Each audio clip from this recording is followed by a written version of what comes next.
Mirzo Ulug'bek nomidagi O'zbekiston Milliy universiteti jurnalistika va o'zbek filologiyasi fakulteti jurnalistika kafedrasi yo'nalishida tahsil olayotgan talabalar o'zlarini Mir Alisher Navoiy boboning avlodlari, izdoshlari, bugungi shogirdlari hisoblashga intiladi.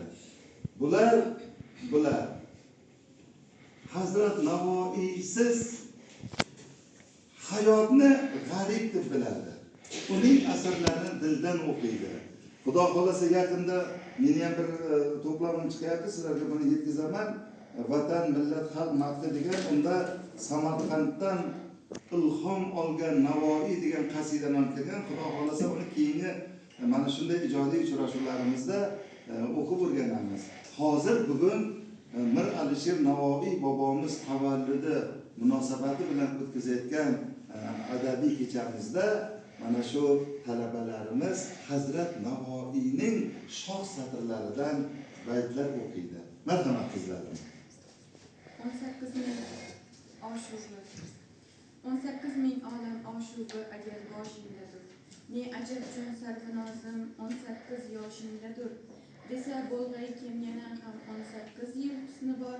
18 yoshingda buncha fitnaning boshingdadir. Kecha kelgum durdebon, ul sarvi gulro kelmadi. Ko'zlarimga kecha tong, otguncha uyqu kelmadi. Lahza lahza chekdi bu, chiqdim yo'liga intizor. Keldi jon og'zimda-yu, ul shohibatho kelmadi. Ko'zingni balo qaro bo'lib turadiga g'azal. Ko'zingni balo qaro bo'lib tur. Kim jonga qaro balo bo'lib tur. Majmui davoni dard qildi. Dardingki menga davo bo'lib tur. Ishq ichra oning fidosi 100 jon. Har jonki senga fido bo'lib tur. Begona bo'lib tur oshnodan. Begonaga oshno bo'lib tur. G'urbatda g'arib u shodmon bo'lmas emish.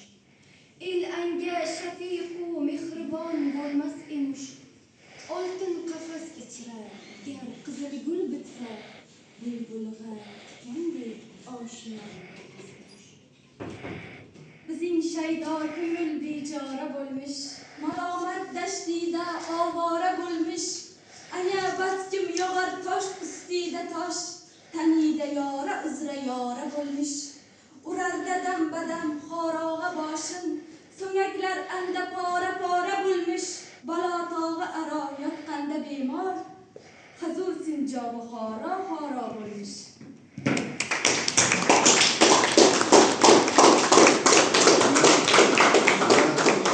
Albatta bugun Hazrat Navoiyning ruhlarini shod etdilar degan umiddamiz. Lekin bobomizning ruhlarini bundan da shod etish uchun nima qilishimiz kerak? Yanada ko'proq o'qib, ko'proq yodlab, sizlar ma'rifat nurlari hisoblanasizlar, quyosh hisoblanasizlar. Elimizga, keyingi avlodlarga, o'zlaridan keyingi yosh avlodlarga ham mana shu buyuk ma'naviy xazinani yetkazishlari kerak. Omad tilayman, salomat bo'ling.